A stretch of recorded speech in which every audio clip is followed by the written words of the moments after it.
ตกมาเดือน3นี้เป็นจังได๋เข้าตลาดยากพ่นเนาะเดือน1โอเคเดือน2ถือว่าพอมีกำไรแต่ตกมาเดือน3นี่เทรดไป3มื้อติดลบไปแล้ว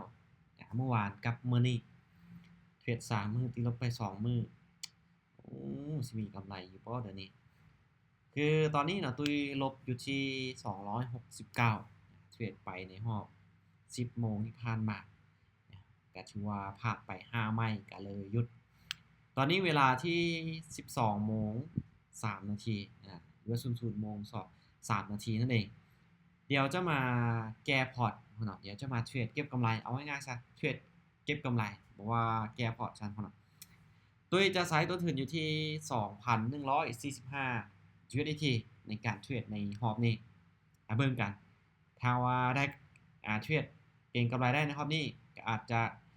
หักลบตัวก่อนหน้านี้ได้ ถ้าหากว่าพลาดก็มีแต่ว่าต้องเติมเข้ามาใหม่เติมพอร์ตเข้ามาใหม่เขาเนาะเอาพอร์ตตัวที่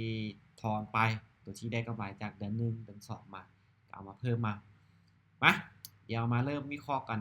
ด้วยอยู่ในกราฟของทองคำช่วง10โมงก็เทรดในกราฟของทองคำนี่แหละแต่ก็พลาดไปเข้าตลาดบ่ได้ก็โอเคบ่เป็นหยังมาฮอบเด็กเขาเนาะแก้มือใหม่ รอบนี้จะเป็นรอบสุดท้ายของมือในการเทรดได้ไม่แหละไปเสียเลย22% 10%นี่ก็คืออยู่ที่200เนาะ2%คืออยู่ที่40 USDT ตุ้ยจะไปอยู่ที่3%ของต้นทุนได้ตุ้ยจะไป3%ของต้นทุนที่มีด้วยงบ 2,000 บาท10%ถึงอยู่210เหรียญบ่1%อยู่ที่ถึกอยู่21เหรียญเพราะว่า 2,000 เด้ตุ้ยไปที่60ตีเฉลี่ยเลยก็คือ 3% ของต้นทุนมาสู้กับตลาดใหม่ในรอบเด็ดวัดใจกันไปเลยเนาะกล้าได้กล้าเสียเพราะว่าที่ผ่านมาเราก็ได้กำไรอยู่แล้วเนาะฉะนั้นในรอบนี้ก็จะมาเทรดตุ้ยจะบริหารเงินให้ได้5ไม้หรือ6ไม้ได้5ไม้หรือ6ไม้เนาะในงบที่มีมาโอเคไม้นี่ตามไปที่ฟังซื้อก่อนเนาะเดี๋ยวตุ้ยจะเอาอินดิเคเตอร์ออกมาก่อนอินดิเคเตอร์ของตัวนึงก็คือ net volume มาในช่วงนี้มันจะตอบโจทย์บ่ก็ชื่อว่าเอาอินดิเคเตอร์ของ net volume มาสำหรับอินดิเคเตอร์ของ net volume นี่มันจะใช้ได้ผลในช่วงที่ตลาดมันลิ้นไซด์เวย์หรือลิ้นในรูปแบบของเทคนิคสลับเนาะในเรื่องของเวลาที่มันได้ผลสำหรับอินดิเคเตอร์ของ net volume จะได้ผลในช่วงที่มันลิ้นสลับก็คือเวลาที่เราออกออเดอร์เนาะเวลาที่เราสังเกตในการออกออเดอร์สังเกตเบื้องในช่วงสุดท้ายถ้าว่าปลายเส้นของมันเนี่ยซีลงมาปุ๊บเราตามซื้อขึ้นไปถ้าปลายเส้นตัวนี้ซีขึ้นไปเราตามไปที่ฝั่งขายเราไปกงข้ามกันสังเกตเบื้องปลายไซด์ตัวนี้เนาะถ้ามันซีลงมาแบบนี้ปุ๊บเขาจะตามซื้อซีขึ้นมาแบบนี้เขาจะตามขายปลายไซด์ของมันโอนออเดอร์นี้ของน้องบอสชัดเจนลังเลแน่เพราะว่ารอคิดว่าตัวนี้มันจะซีขึ้นไปปลายไส้ของอีสเตอร์ตัวนี้มันจะซีขึ้นไปตุ้ยรอกดขายแต่ว่าบ่ไปเพราะว่าเนี่ยดิจิเตอร์มันบ่ชัดเจนเด้บ่ชัดเจนในจุดนี้ก็เลยว่าบ่ได้ออกฉะนั้นรอในจุดอินดิเคเตอร์ที่มันชัดเจนแล้วจึงค่อยออกออเดอร์ไม่แลกก็ถือว่าหมานอยู่เนาะไม่แลกก็ถือว่าหมานอยู่มาเดี๋ยวไปกันต่อนี่อย่าไปตื่นพยายามตามแผนตามระบบเอาไว้เพราะว่าจะในเรื่องของการเดินเงินเทคนิคในการเทรดตุ้ยบอกเลยว่าในช่วงที่ตุ้ยเสียในหอบแหลงนี้ตุ้ยปรับเปลี่ยนเทคนิคการเทรดนี่หลายเกินไปในช่วงที่ตุ้ยตามมันพลาด1ไม้2ไม้เนาะแต่ในช่วงที่มันตุ้ยส่วนมันกับไซด์ได้ผลฉะนั้นเนาะเวลาที่เอาเทรดนี่บ่จำเป็นแท้ๆนี่บ่อยากให้เปลี่ยนเทคนิคการเทรดหลายเกินไปเพราะแน่นอนเนาะที่การเทรดมันก็มีช่วงที่ได้ผลและก็บ่ได้ผลฉะนั้นเนาะมันมีพลาดอยู่แล้วนะพลาด1ไม้2ไม้ก็ยังตามมันไปบางทีเขาพลาดไป2ไม้มันไปวินในไม้ที่3ไป แต่เฮาตามมัน2ไม้แรกมันพลาดแล้วไม้ที่3มันวินแล้วเฮาสวนมันเฮาก็เสียแบบนี้เนาะสี่สาเหตุที่ตุ้ยเสียในรอบช่วง22โมงที่ผ่านมาการเปลี่ยนเทคนิคการเทรดหลายเกินไปไม้นี้ได้บ่ตึ๊บบ่ได้พ่อเนาะโอเคบ่ได้มึงเนี่ยมาสังเกตเบิ่งปลายไส้อินดิเคเตอร์คือเก่าเด้อออเดอร์นี้คูณขึ้นไปที่100บริหารได้4ไม้ได้5ไม้พอเนาะบริหารได้5ไม้มาอินดิเคเตอร์นี้ปลายของอินดิเคเตอร์นี้ถือว่าสีขึ้นเนาะฉะนั้นสีขึ้นแบบนี้เขาไปที่ฟังขาดเขาไปที่ฟังขาดบ่ชัดเจนปานใดมาแต่ว่าเบิ่งโดยรวมมันก็ยังสีขึ้นอยู่เนาะยังสีขึ้นในจุดนี้ในจุดนี้ว่าในแท่งก่อนหน้าถือว่ายังสีขึ้นฉะนั้นการถือว่ายังมีโอกาสที่จะลงมาปิดแดงได้อยู่มาเดี๋ยวเบิ่งกันในออเดอร์นี้ถ้าเปลี่ยนไปได้มันต้องสีแบบคอนเฟิร์มเป็นแท่งชี้แบบปลายมันน้ำแหลมชัดเจนอ่ะได้เวลาลงแล้วลูกนิ่งจิ๊บเลยเนาะช่วงนี้ถือว่ามันบ่ค่อยตอบโจทย์ปานใดอินทิเกอร์มันบ่ได้ปลายแหลมชัดเจนถ้ามันเป็นแบบนี้ป่ะถ้ามันเป็นคือในอดีตของมันที่ว่าบ่มันเป็นปลายแหลมแบบนี้โอเคโอกาสที่จะได้กำไรเนี่ยมีสูงหรือว่าตอบโจทย์นี้จะมีสูงมาอินดิเคเตอร์ตัวนี้เนาะซีลงมาเห็นป่ะปลายอินดิเคเตอร์ซีลงมาปุ๊บตามไปที่ฟังซื้อไม้ที่3ได้นี้ไม้ที่3ได้ตามอินดิเคเตอร์ตัวนี้ยังเดียวเขาเนาะตามเน็ตวอลุ่มยังเดียวในจังหวะนี้เบิ่งเนาะว่ามันจะสามารถที่จะกลับมามีกำไรบ่หรือมันจะพลาดสูงสุดจากไม้ถ้าพลาดเกิน5ไม้มันก็เกินงบของเฮาแล้วเขาเนาะเกินงบของเฮาแล้วก็ชื่อว่าอาจจะขาดทุนไปไม้ที่3ไม้นี้ยังบ่ชัดเจนขึ้นบ่ได้เขาเนาะจังหวะนี้3ไม้อะได้3ไม้อะได้เขาเนาะมา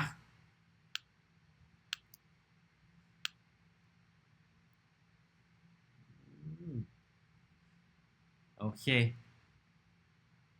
จังหวะนี้ว่าจังไดลูก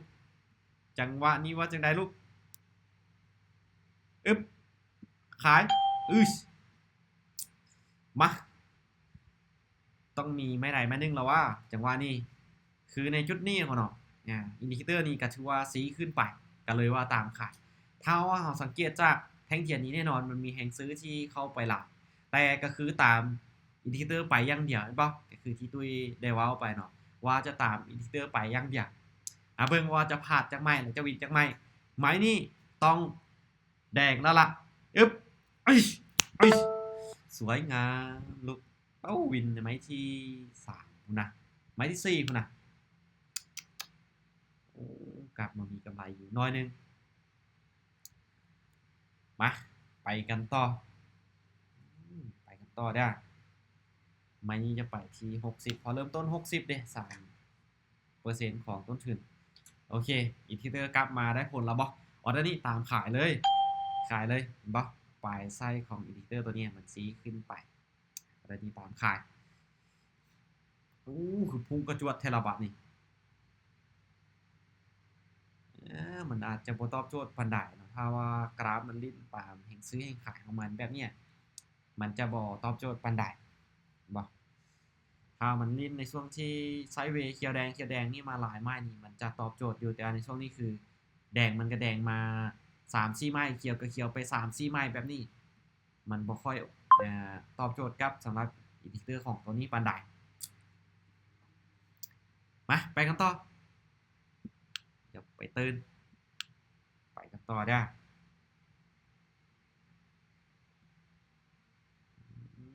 โอเคไปอย่างไรก็ตามในคลิปนี้เขาเนาะจะเทรดตามอันนี้ยังเดียวได้ตามมันมาแต่ต้นหลังไม้นี่ตามไปที่ฟังซื้อเบิ่งการที่ผ่านมานี่มันพลาด3ไม้บ่พลาด3ไม้ที่4มันกาวินยังตามมันไปคือเก่าไม้กี้นี่ถือว่าพลาดออเดอร์ถือว่าเป็นออเดอร์ที่2 ก็ถือว่าซื้อขึ้นไปนะพ่อเนาะซื้อขึ้นไปเพราะว่าอินดิเคเตอร์มันซีลงมาเด้ก็จัดซื้อไปเลยมายังมีโอกาสขึ้นได้พ่อเนาะมีโอกาสที่จะขึ้นได้อยู่แห่งซื้อเข้ามาบ่โอ้นิ่งเลยบาทนี่อึ๊บโอเคอือขึ้นได้พ่อเนาะอันตรายไงโอเคงบหลายใจต้องนิ่งพ่อเนาะ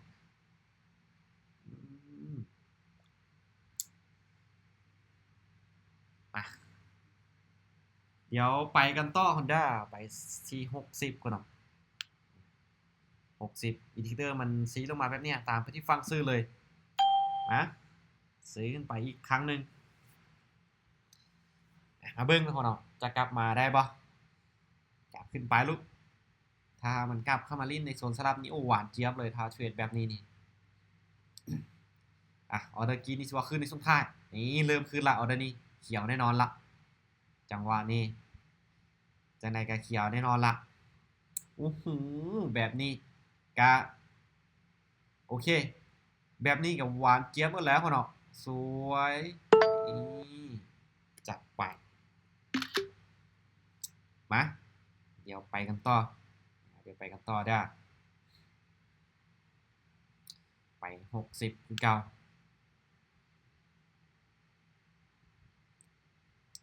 โอเคอินดิเคเตอร์นี่ยังซีลงมาเขาหน่อยยังซีลงมาเด้อเห็นบ่ปลายของอินดิเคเตอร์ตัวนี้ยังซีลงมาแบบเนี้ยก็ตามไปที่ฟังซื้อเลยจัดไปซื้อไปอีก1ครั้งโอ้แต่บ่ปิดเป็นแทงเต็มเขาเนาะแทงตัวนี้ทีมไซด์หน่อยนึงไปทีมไซด์กับยามันเอาตามอินดิเคเตอร์ได้หาบ่ได้ตามแท่งเทียนถ้าหาว่ามันรีเจ็คไซด์แบบนี้กะมาเบิ่งนะว่ามันจะมาเก็บไซด์เทียนของมันบ่หรือว่ามันจะยังขึ้นไปสลับอีกอันนี้กะมาลุ้นนำกันอีลงมาแล้วกราฟขึ้นไปได้บ่เริ่มเข้ามาแล้วขึ้นได้เอาแล้วนี่น้อยเดียวตึ๊บอู้หูน้อยเดียวมาไปกันต่อนิ่งเข้าไว้โอเคอินดิเคเตอร์นี่เริ่มที่จะซีขึ้นไปมันแต่มาเบิ้งนะเป็นแท่งเทียนน้อยแบบเนี้ยถ้ามันมีการเคลื่อนที่ช่วงท้ายปุ๊บมันจะเปลี่ยนเลยโอเค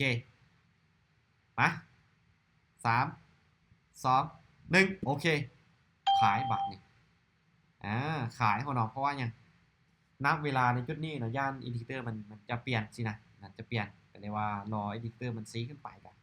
รอจังหวะในการตามขายลงมาลงมาแล้วกลับขึ้นไปบาทนี่ขึ้นไปยาวเท่าไหร่โอ้เองซื้อดันไปหลายแท่โอ้น่าจะลงมาไปได้แล้วของน้องขนาดนี้ล่ะโอ้ขึ้นไปงามโพดโอเคมาครับพลาดไป2ไม้บ่ตอนนี้ปัดเงินไปกันต่อปัดเงินไปกันต่อ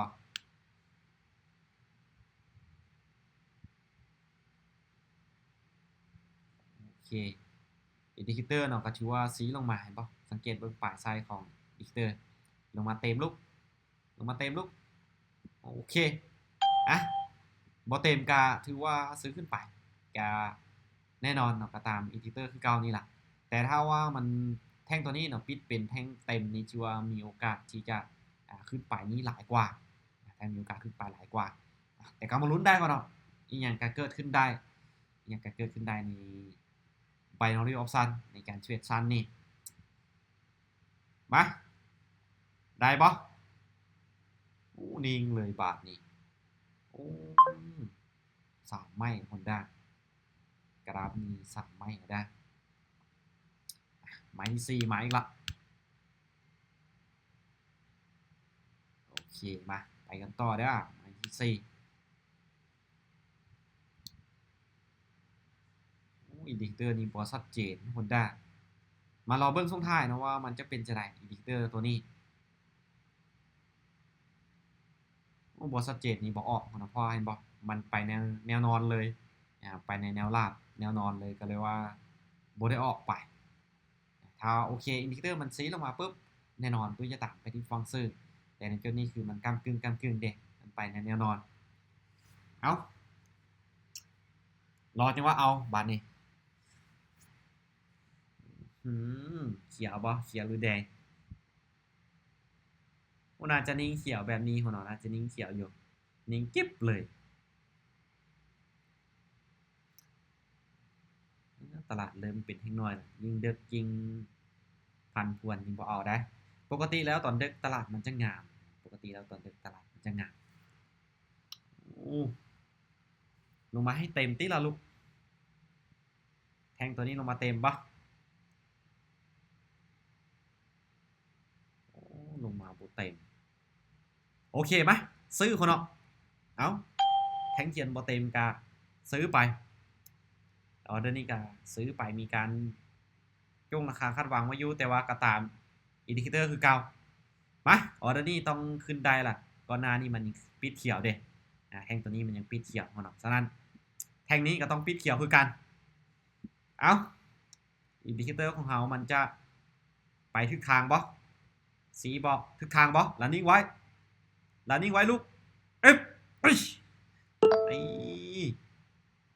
ตัดไป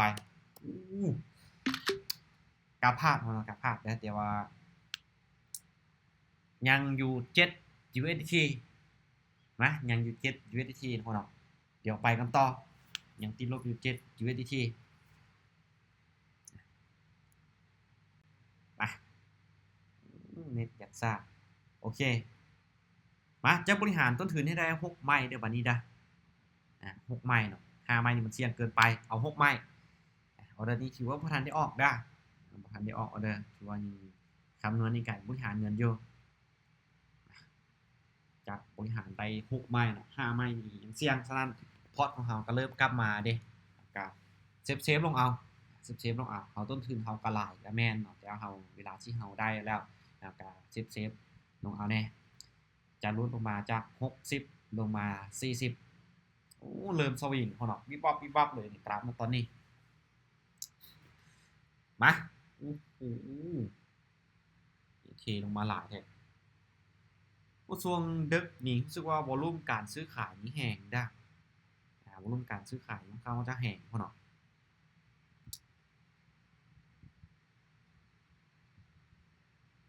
โอเคมา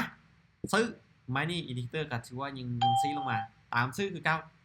ตามอินดิเคเตอร์ไปนี่เบิ้ง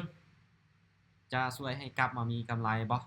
ในการช่วยตามอินดิเคเตอร์ราคาแก้พอร์ตได้บ่เห็นบ่เวลามันทุบมันกระทุบแหงเลยอันตรายคนได้บอกเลยว่าอันตราย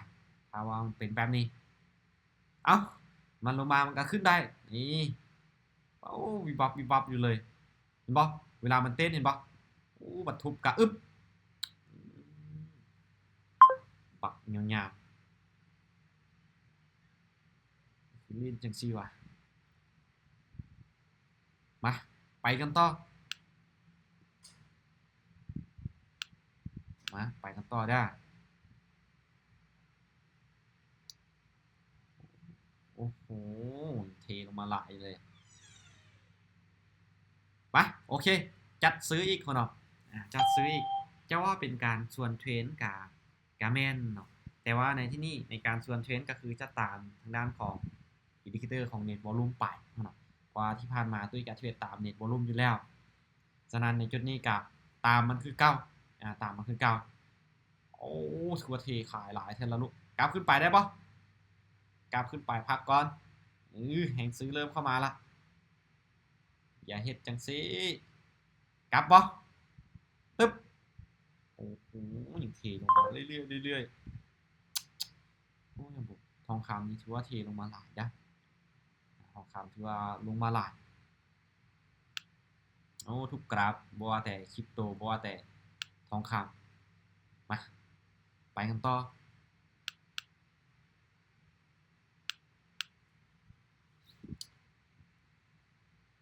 โอเคมาตามมาที่ฟังซื้ออีกคือเก่าเพราะว่าอินดิเคเตอร์กันยังซีลงมาอยู่เด้อาจจะตามมันยังเดียว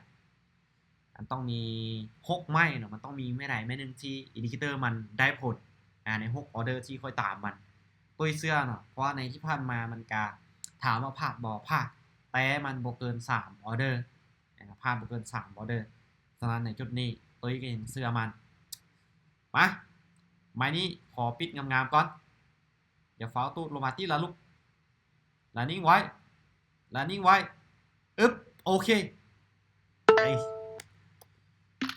มาเดี๋ยวเบิ้งทุกคนได้โอ้กลับมามีกำไร25 ดอลมาไปต่อเอาให้ได้จัก100ของดอกในมื้อนี้เอาให้ได้จัก100ได้โอ้แห่งขายช่วยยังหลายใช่วะแห่งขายช่วยยังเทลงมาหลายใช่ละปั๊บโอเคไหมซื้ออีกไม่นี่ซื้อมึงอย่างเดียวคาลงแต่ก็ซื้ออย่างเดียวแห่งขายนี่เข้ามาหลายอยู่ มากลับขึ้นไปลูกแห่งขายเบิร์ละแทงตัวนี้ยาวเกินไปละแห่งขายมันน่าจะเบิร์ละกลับขึ้นไปนี่เห็นบอกราฟสร้างได้นี่มันต้องกราฟขึ้นไปแล้วว่ากราฟเราสามารถสร้างได้อึ๊บโอเคสวยไอจัดไปมาเดี๋ยววินอีกไม้นึงน่าจะได้ตามเป้าวินอีกไม้นึงน่าจะได้ตามเป้าโอเคบออีดิเตอร์อีดิเตอร์กับชัวยังซีลงมาเห็นบอปลายของมันรอเบิ้งในช่วง5สุดท้าย5วิสุดท้ายตัดสินโอเคซื้อขึ้นไปซื้อขึ้นไปเลยถ้าว่าวินออเดอร์นี้น่าจะได้ตามเป้าคนหรอกน่าจะได้ตามเป้าได้แต่ก็ต้องมาเบิ้งนะว่าจะวินบอลในออเดอร์นี้จะสามารถขึ้นไปเขาได้บอสัญญาณอยากซาหน่อยนึงคนหรอกนี่ละแบบนี้ละที่ต้องการ